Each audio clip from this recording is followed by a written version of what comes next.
Charles-Antoine Sinotte, ancien boursier de la Fondation, alors avec le programme de bourse des Alouettes de Montréal en 2008 et en 2009, tu as accroché tes épaulettes et tes crampons il y a 2 ans à peine. Comment as-tu entendu parler du programme de mentorat du RAE? Bien, je crois que c'est une question de timing un peu. J'arrivais à ma transition de carrière. On essayait de développer ce programme-là avec la Fondation de l'athlète d'excellence. Donc, c'est Patricia qui m'ont contacté, qui m'a dit « Tu vis quelque chose en ce moment, on aimerait ça avoir un peu ta perspective de cette situation-là. Et on aimerait vraiment avoir la présence de jeunes athlètes qui vivent leur transition, justement pour mettre sur pied un programme qui va vraiment être adapté aux besoins des athlètes dans cette situation-là. » Donc, ça m'a vraiment fait plaisir de redonner à la Fondation, mais aussi de pouvoir un peu mettre en contexte ce que je vivais au moment présent. Pour la première fois de ma vie, lorsque j'ai fait ma transition, je ne savais pas ce que j'allais faire l'année suivante. C'est vraiment simple, mais en même temps, c'est que dans ta vie d'étudiant athlète, tu es tellement structuré. Tu sais que l'année suivante, ça sera ta 2e année universitaire dans mon cas. L'année suivante, c'est ma dernière année. Donc, tu ne te soucies pas nécessairement du futur, tu te soucies de ce que tu peux contrôler. En ce moment, c'est que j'ai pas de contrôle sur ce qui va arriver l'année prochaine. J'ai des idées, j'ai des intérêts, mais c'est un peu ce néant-là qui t'amène à avoir des questionnements moraux, des questionnements identitaires. Et c'est quelque chose que tu n'es pas nécessairement préparé pour vivre ça.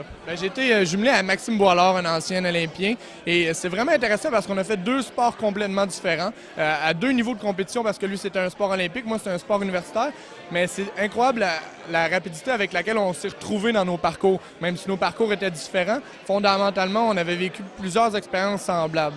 Donc ça a vraiment facilité le processus de discussion, et ça fait en sorte que ça a été vraiment fait de façon informelle. On s'est assis comme 2 amis, comme 2 confidents un peu. On s'est parlé de nos 2 perspectives. On s'est rendu compte qu'il avait vécu plusieurs choses que j'avais vécues à sa façon, et ainsi de suite. Et pour l'instant, on s'est rencontrés 2 fois et ça a été 2 rencontres exceptionnelles. Le temps a passé tellement vite parce que c'était justement, ça semblait pas une corvée, ça semblait vraiment juste un moment de discussion. Et j'ai appliqué un peu des différentes perspectives qu'il y avait sur des périodes de la vie qui sont difficiles, et je l'ai mis dans ma position, et ça a été exceptionnel à quel point ça a été bénéfique, et ça l'a enlevé un peu de cette anxiété-là que je pouvais avoir. Dis-moi, là maintenant tu es mentoré, mais est-ce que tu penses qu'un jour tu pourrais devenir mentor? Je crois que oui.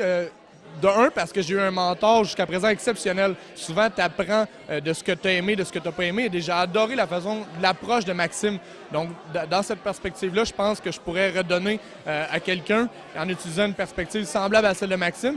Mais aussi parce que ça a tellement de bienfaits sur mon état d'esprit que c'est quelque chose que j'aimerais que les jeunes athlètes pourraient profiter dans quelques années.